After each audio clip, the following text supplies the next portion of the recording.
আজ 30শে জানুয়ারি 2025।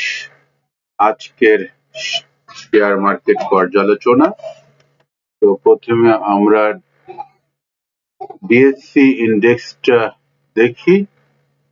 আমরা দেখতে পাচ্ছি যে ডিএসসি ইন্ডেক্স গত দিনের যে ক্লোজ প্রাইস, সেই ক্লোজ প্রাইসেই অবস্থান করছে।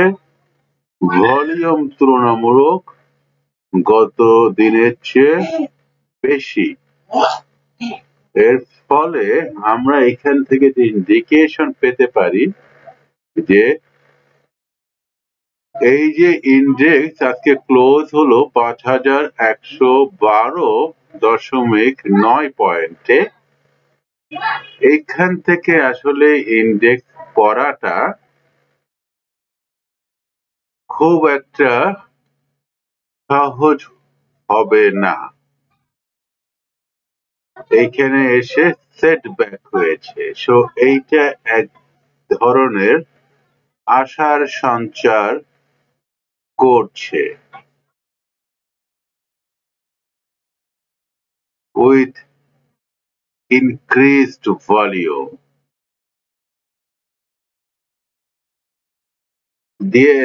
ডিএসসি ইন্ডেক্সের আরএসআই অবস্থান করছে এই মুহূর্তে আপনার 38.26, এবং আমি বরাবরের মতন বলছি আপনাদের যে যদিও আমরা দেখছি জেড গ্রুপের শেয়ার গুলো বেশ প্রাইস অ্যাকশন দেখাচ্ছে, তবুও আপনারা সাবধান থাকবেন। কারণ অন দ্য আদার হ্যান্ড আমরা দেখতে পাচ্ছি যেগুলো আসলে চলমান শেয়ার, ভালো কোম্পানি, তাদের শেয়ারের প্রাইসটা অনেক কমে গিয়েছে। মার্কেটে স্ট্যান্ডার্ড যে প্রাইস তার চেয়ে নিচে আছে। তো এগুলো কিন্তু অপরচুনিটি ফর দ্য ইনভেস্টমেন্ট। তো ইন্ডেক্স যথেষ্ট অপরচুনিটি তৈরি করেছে, ভবিষ্যতে আরো অপরচুনিটি তৈরি করবে। তাহলে আমাদের অপরচুনিটি গুলো ফলো করতে হবে, সেগুলো দেখতে হবে। আমরা এখন ডিএসসির অন্য শেয়ার গুলো আজকের দিনের জন্য কুইক একটা পর্যালোচনা করি। আমি এখানে যে আলোচনাগুলো করছি সেগুলো শুধু চার্টের উপর ভিত্তি করে। আমার কাছে চার্ট ছাড়া অন্য কোনো তথ্য নাই, এবং তাদের ফান্ডামেন্টাল তথ্য বলেন বা ইনসাইড নিউজ বলেন, আমার কিছুই জানা নাই। আমি চোখের চার্ট যা দেখছি, যা এই মুহূর্তে মনে হচ্ছে, সেটাই আমি এইখানে আলোচনায় নিয়ে আসছি। তাহলে আমরা প্রথমে এখানে আচ্ছা ব্যাংক দেখি। এবি ব্যাংক, যদিও এবি ব্যাংক আমি কিনি না। আমরা এবি ব্যাংক আজকে পজিটিভ হয়েছে দীর্ঘ একটা ডাউন ট্রেন্ডের পর, এবং আমরা দেখতে পাচ্ছি যে ভলিউমও বৃদ্ধি পেয়েছে। আমরা ব্যাংকগুলো দেখে একটু নজর রাখবো, কারণ সামনে তাদের ডিভিডেন্ড গুলো আসবে। আচ্ছা এসিআই দেখি। এসিআই গত কয়েকদিন ধরে পজিটিভ ছিল, ভালো একটা পজিটিভ। সে গত কয়েকদিন আসলে না, গত কয়েক মাসে বেশ লম্বা একটা পজিটিভ ট্রেন্ড সে মেনটেন করে আসছিল। তারপরে একটু স্লো ডাউন হয়েছে। তারপর আমরা দেখতে পাচ্ছি যে আজকের ক্লোজিং প্রাইস ছিল 149.40 টাকা,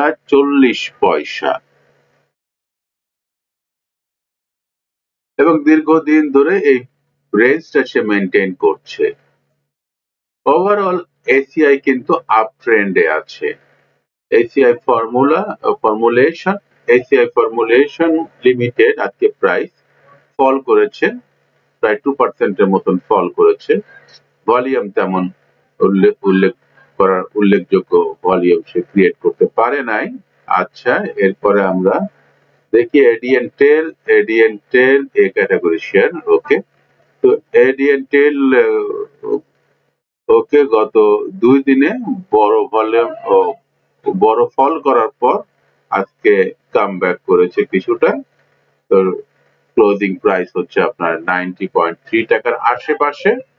আচ্ছা, আফতাবটো দেখি। আফতাবটো, হ্যাঁ, লম্বা একটা ডাউন ডাউন র্যালি করার পর আজকে একটা আপনার এই যে উল্টো হ্যামার বা উল্টো হাতুড়ি তৈরি করেছে।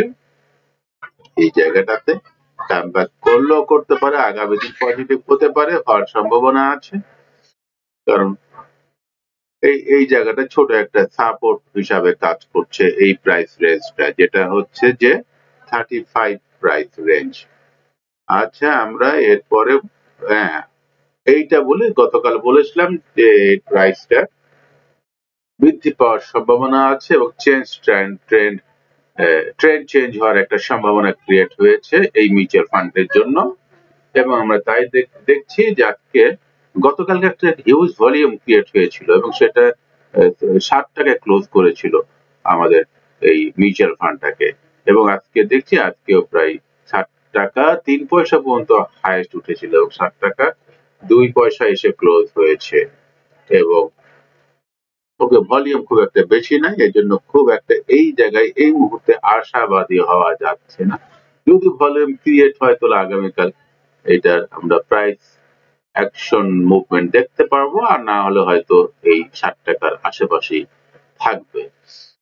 আচ্ছা, আমরা এরপরে আল আরাফা ব্যাংক দেখি। আল আরাফা ব্যাংক ওকে আজকে ক্লোজ হয়েছে, প্রাইস হ্রাস পেয়েছে এবং ক্লোজ হয়েছে আপনার 18 টাকা 50 পয়সায়। এরপরে আমরা দেখব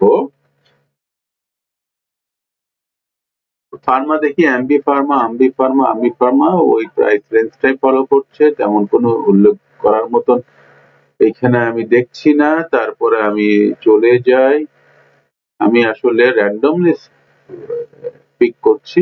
ওকে, আমরা আর্গন ডেনিমে দেখতে পাচ্ছি যে গতকাল একটা ভালো প্রাইস অ্যাকশন ছিল, আজকেও ছিল মোটামুটি। আজকে রেঞ্জ ছিল আপনার লো 17 টাকা 40 পয়সা, হাই 18 টাকা 10 পয়সা।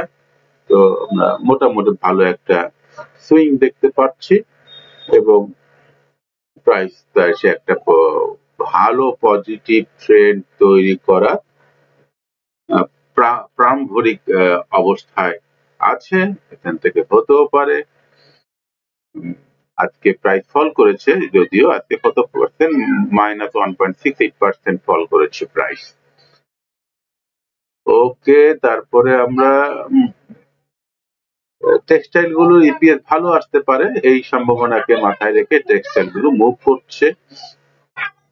আপনারা জানেন যে এখন ইপিএস ঘোষণার মৌসুম চলছে, প্রতিদিনে কিছু নতুন নিউজ ক্রিয়েট হবে। এরপরে আমরা ব্যাংক এশিয়া দেখি। ব্যাংকের মধ্যে ব্যাংক এশিয়া আপনার ক্লোজ হইতে 16 টাকা 90 পয়সা।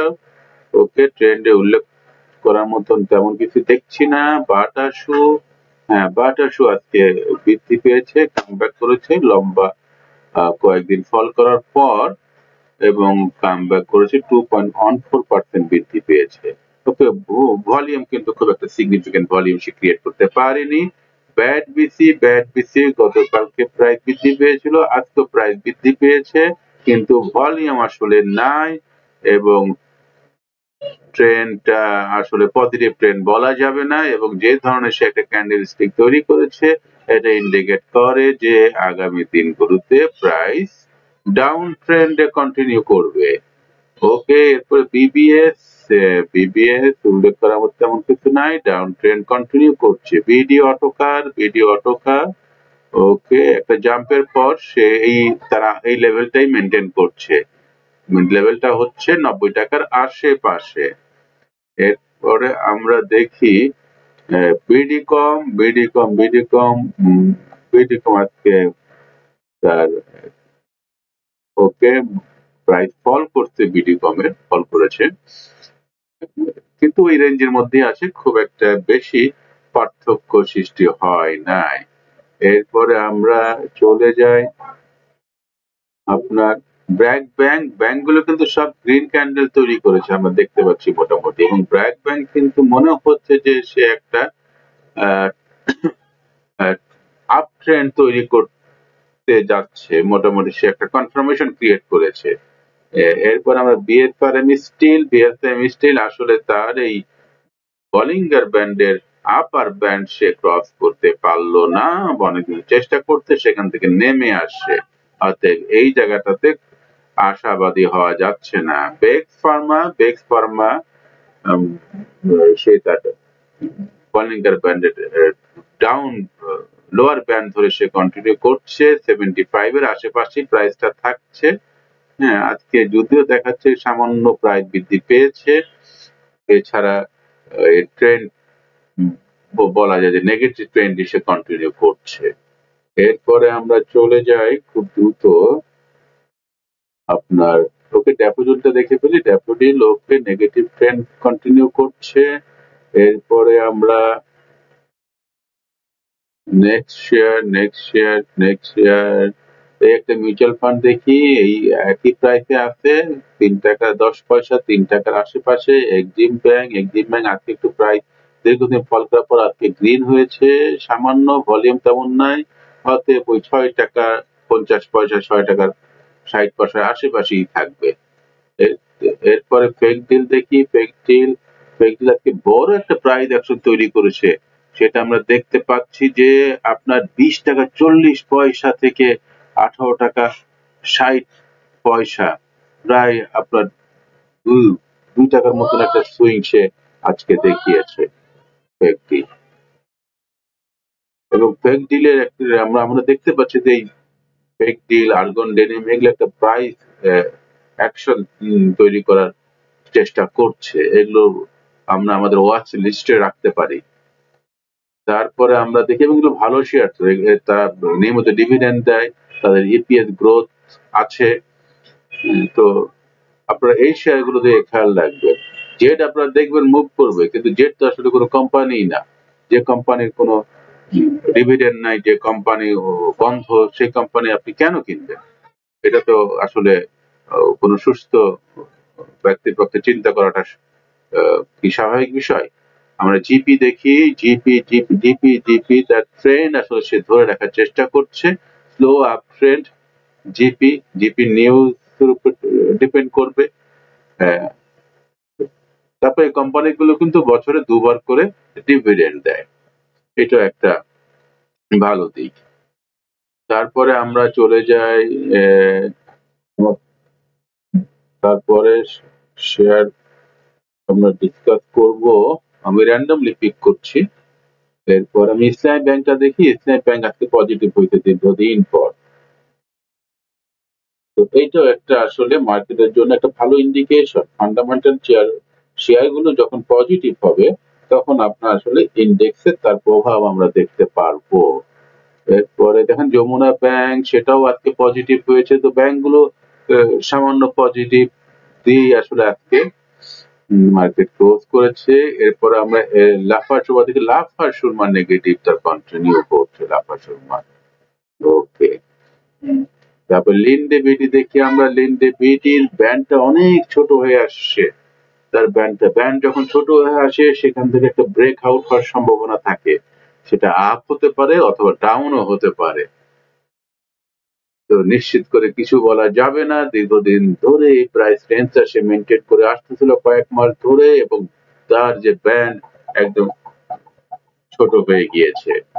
ঠিক আছে, আমরা আজকে এই এমজিএল বিডিটা একটু দেখে নিই। এমজিএল বিডি ওকে একটা ভালো প্রাইস অ্যাকশন দিয়েছে। এমজিএল বিডি গতকালকে সহ গত পরপর 2 দিন পজিটিভ এবং ভালো বৃদ্ধি পেয়েছে।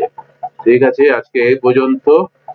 আগামী দিন মানে রোববার আবার দেখা হবে। খোদা হাফেজ।